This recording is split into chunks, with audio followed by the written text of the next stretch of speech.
Welcome to Political Buzz. I'm Phil Arno. There are a lot of races going on in Western New York during this election season.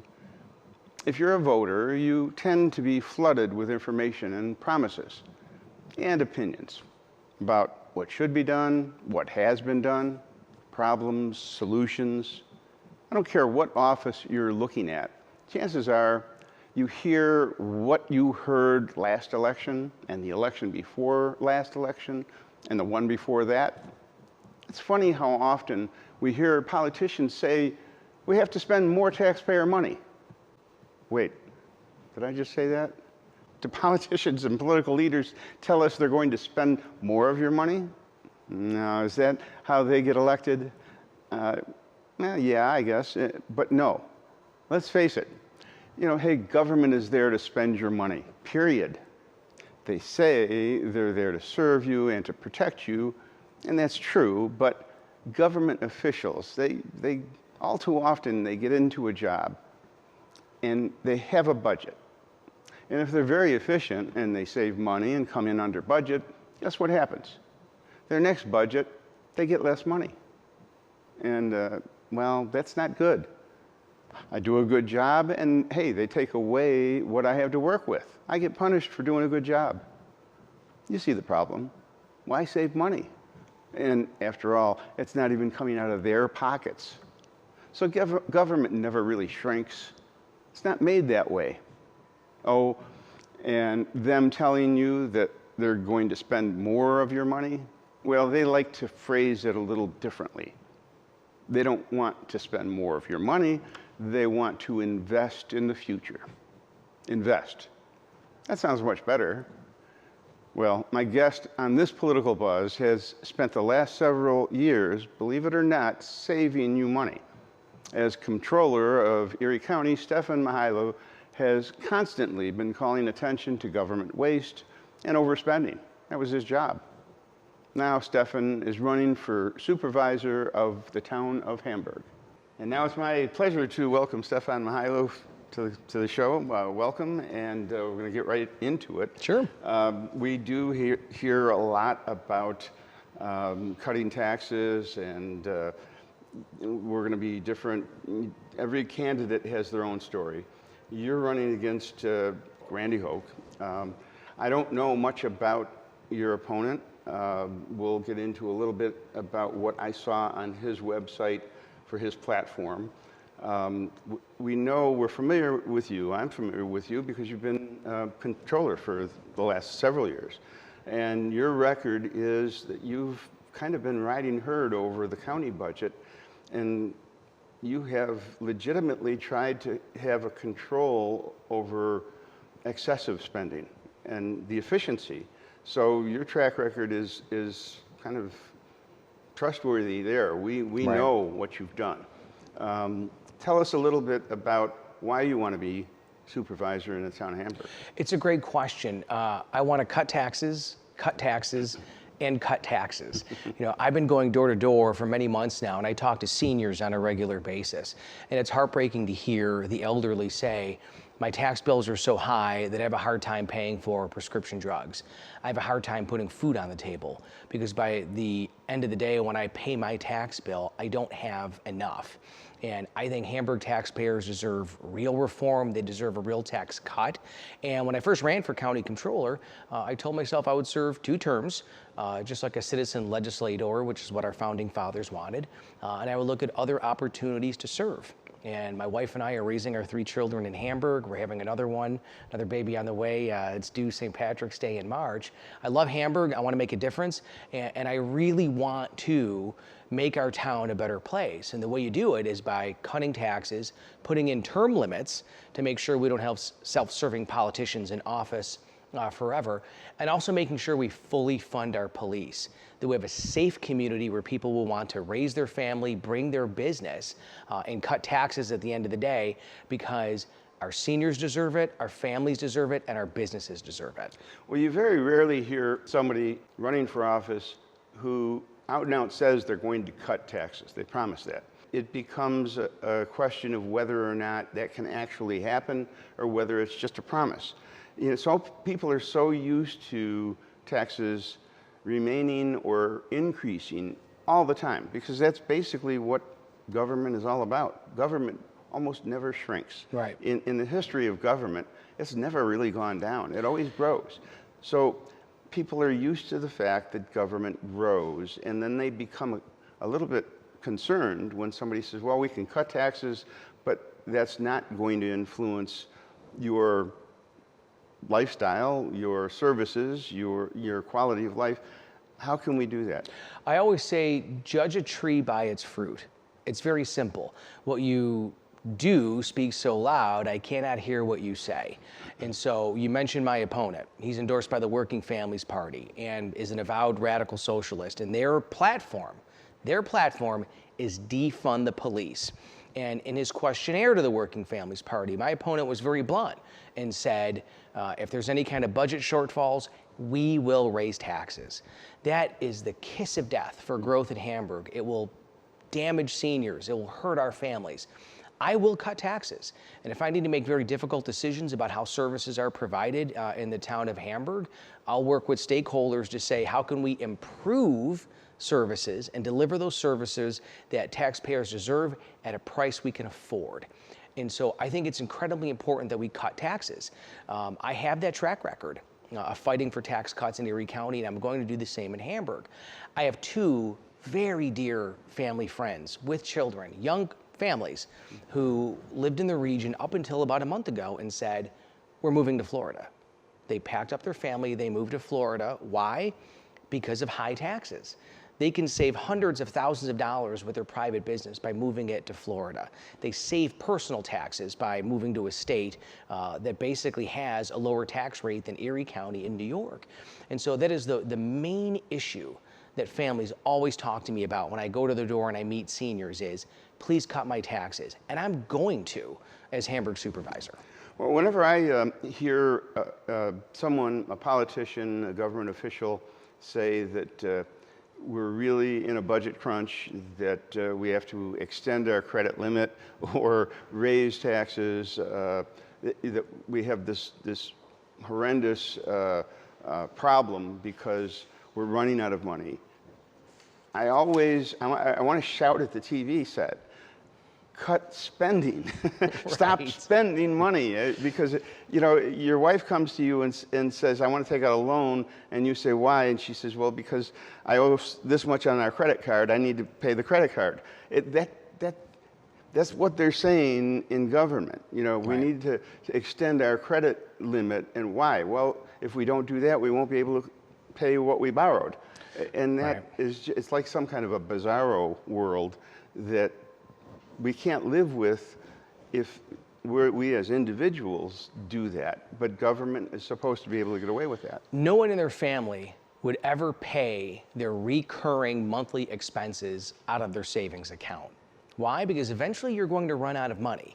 Every family would love to go to Disney World once a month and love to take wonderful vacations and spend money like crazy. But guess what? If you don't have it, you don't. And government should work the same.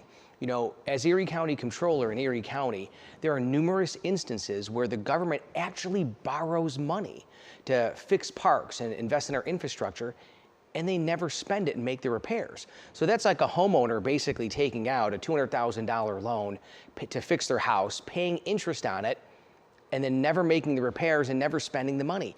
Government does that, which is why as Hamburg Supervisor, I will have a team of accountants come in on day one, and they're volunteers, no cost to the taxpayers, and they do have Six Sigma training and experience to come to do a soup to nuts audit and review of all of our expenditures and all of our practices in the town so that we can actually save money, deliver more and better services, and cut taxes. Politicians all the time, when they face a money crunch, as you had mentioned, Phil, they either borrow or they raise taxes.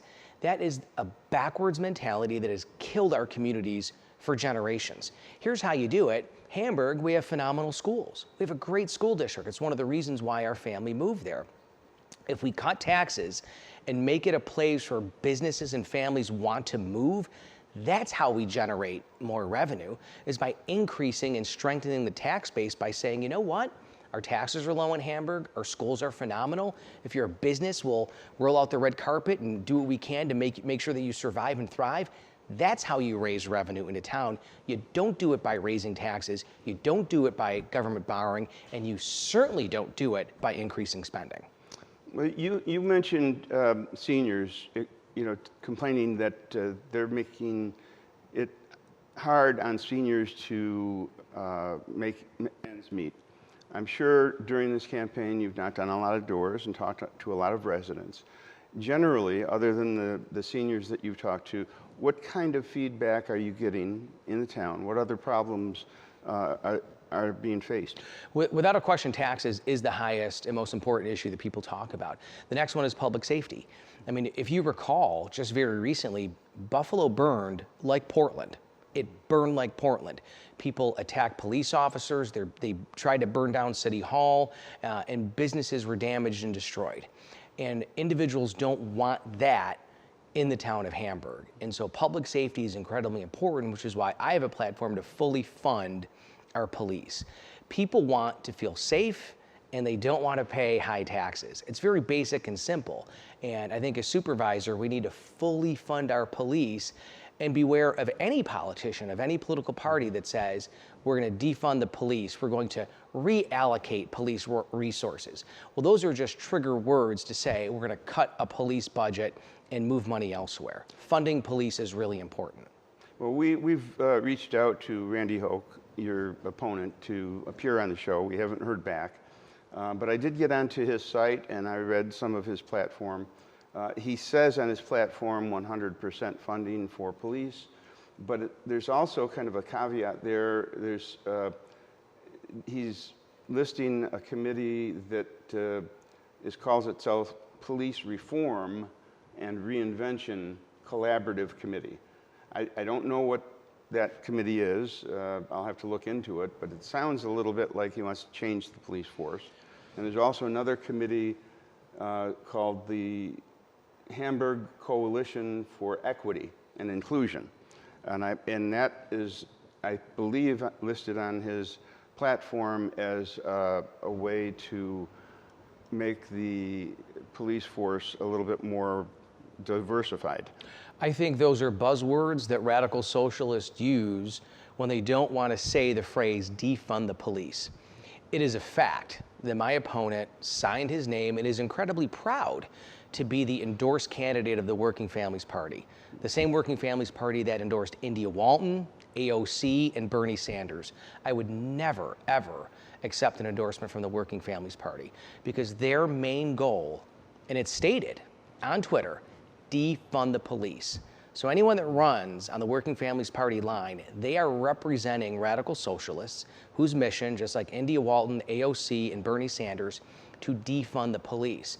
And when my opponent applied to become an endorsed candidate of the Working Families Party, in his questionnaire, he basically said that there's inherent bias in our police force. There's an inherent bias in all of our town employees, and he's going to force them to get anti-bias training, which I think is just insane. It's insulting to our police officers, it's insulting to our town employees, and they can run but they cannot hide from being the endorsed Working Families Party candidate. And their platform is so simple. In New York State, they want to raise taxes, $98 billion. That's billion with a B. That is their platform of the Working Families Party. Raise taxes, $94 billion. And the second part of their radical platform is defund the police. So political candidates will say one thing, and Phil, as I shared with you before, you judge a tree by its fruit. You judge a tree by its fruit. And when you represent the Working Families Party, you represent their radical mission to defund the police and raise taxes in New York, $94 billion. Okay, well, I think we're going to take a break now, but when I come back, I want to get more into the socialist discussion, because that's really become more relevant, especially with the race for mayor of Buffalo and a self-described socialist running in that race, and polls that have been taken nationally that say that socialism is becoming more accepted. I want to get into some of that when we come back. Sure. We'll be back right after this. It's an interesting discussion, so stay tuned.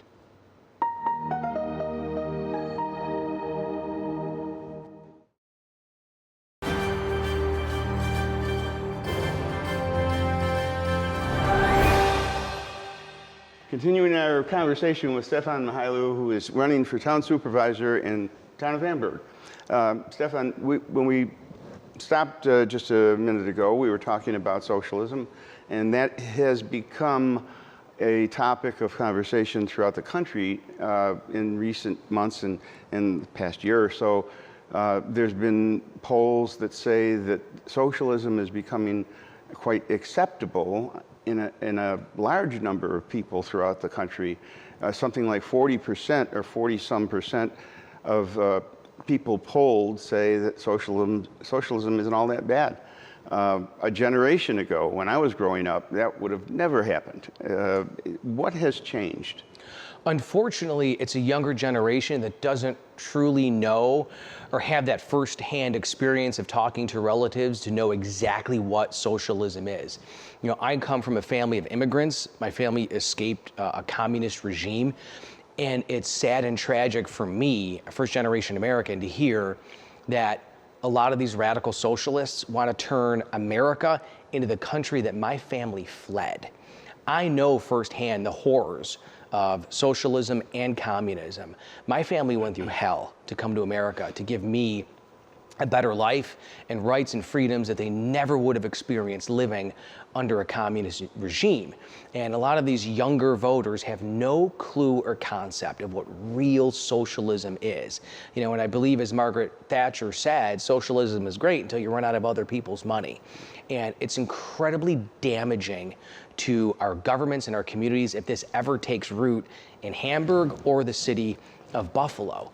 And so we have that world experience, that life experience of knowing firsthand friends or family that actually lived under that type of government and that type of rule. And it's these younger generation of voters that have no real clue or concept what it means to put socialism in practice in our communities. It means relying on government for everything, your health care, your job, the economy, and it would basically destroy not just Buffalo, Hamburg, but our entire country. Well, you know, there's so many, it's a discussion that could go on for hours, because when you talk about the efficiency of government and anything that is run by government compared to a private company that has a motive of success, government really doesn't have the motive of success because they're working with other people's money and they don't have a profit motivation. So, you know, really success and efficiency and doing a job properly isn't the first thing on their minds, usually. Right. And so that's just one element. And socialism is, I think you're right, it's becoming more acceptable because there's a lack of understanding, and that might be attributable to a government-controlled education system. But again, that's a subject really for another program, but it does influence some of the elections that we're talking about and the direction of the country. It's something to be considered. Well, let's put things in perspective. When you go back to the beginning of the Obama administration, they implemented the so-called Cash for Clunkers program. And it was a complete disaster. Basically, the government would buy your used car, an older one, and in theory, they wanted you to replace it with a new, more energy-efficient car. They ran out of money, they ran out of cars. It was a complete disaster. So if the government cannot get a used car sale right, I don't want them in charge of my health care. I don't want a bureaucrat or an insurance broker in charge of determining what kind of health care that I get. And that's why socialism is dangerous, because their radical platform, the Working Families Party, again, look at their platform. When you actually educate yourself that they want to raise taxes in New York State, $94 billion with a B. Their mission is to defund the police. What's going to happen when you need a police officer and you're defunding cops and cutting cops, and your family and your life is at risk?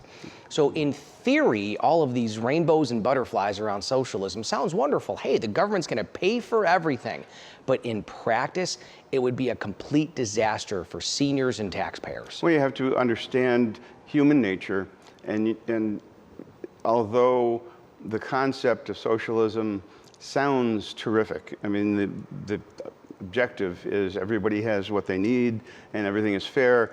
It doesn't take into account the motive that people have to do better and to grow and to basically, human nature, you need a challenge. Right. People need a challenge, and if there is no challenge, then people quite naturally will take things that are given to them, and then they will basically lose the incentive, lose the motive to be better. It's happening now. Let's pay Well, everybody hundreds of dollars in unemployment, and they're sitting at home, and coffee shops are now hiring at $20 an hour because no one wants to work. Like, it's happening now, and it's an unmitigated disaster for Hamburg, Buffalo, and our entire country. Well, Bernie Sanders famously said that socialism is the way to go, and there are a lot of bad examples. But if you wanted an example of where it is successful, look at the Scandinavian countries such as Norway and Sweden. And I had that quote on my first show, and then right after that quote, I followed up with a quote from the premier of Norway, who came on right after Bernie Sanders said that and said, some people say that Norway is a socialist country, and that's not true. We are a market-based country. We tried socialism back in the 70s and 80s, and it almost ruined the country. We had to admit that socialism didn't work. And that's why an informed electorate is so important, because I mentioned the Working Families Party again, because it sounds in theory, wow, they represent working families. Wrong. They represent radical socialists who want to defund the police and raise taxes. And that's why it's important for voters to know that, whether you're in Hamburg, Buffalo, or anywhere in this region, to beware of these Working Families Party candidates, because they are pushing socialism, not just in Buffalo, but in Hamburg. They're running candidates in Hamburg. They're running candidates all over Erie County and all over our region. So we need to wake up. We need to wake up in our communities, and we need to vote this November. Well, getting back to the supervisor's job in Hamburg, you have a town board that you have to work with. It's a member of New York State still, and you can't get away from that. So, and I know we've had conversations about Erie County and all the unfunded mandates that are handed down by the state, where you're required to use the local funds for what the state dictates you to spend it on. Now, that being the case in the town, how much can a town supervisor do to make a difference when you're saddled with mandates from the state and the town board that might or might not agree with changing services around and being more efficient? Well, I think when it comes to budgeting and managing a town, it's management 101. If you can't measure it, you can't manage it. And that's why I want to bring in a team of accountants who've agreed to work pro bono at no cost to the taxpayers to see, okay, what are our practices? Are we engaging in best practices? Where can we save money?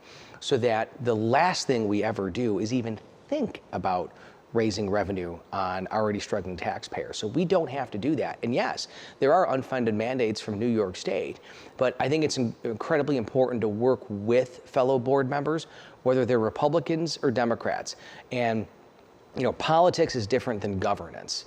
And it's incredibly important to focus on governance and working with Democrats and Republicans to find common ground when it comes to cutting taxes, providing services as best as we can, and living within those restrictions that we have of having unfunded mandates. Okay, well, I would think that we've pretty much covered most of what you wanted to say about this particular race. Any thoughts about the race that's going on in the city of Buffalo? Absolutely. I mean, I think radical socialist India Walton would be an absolute disaster for not just the city of Buffalo, but the entire region. Because if Buffalo burns like Portland, so too will the suburbs. We have to, at all costs, block radical socialists from engaging in government in Buffalo and any town across Erie County. Well, we're just about out of time now. I think if you continue to grow your family like you are, you're going to have your own voting block, team. and you'll be able to have an advantage in any race. Okay, it's a pleasure to have you on the program again, Stefan, and we wish you all the luck. Thank you. We've extended our our invitation to Randy Hoke to be part of the program so that he has equal time. And we'd like to thank you for watching Political Buzz. Hopefully we can be as objective as possible and bring you the information you need to make important decisions. We'd like to also, as always, thank you for watching WBBZ-TV. This is your only local TV station. So we'll see you next time on Political Buzz. Thanks again.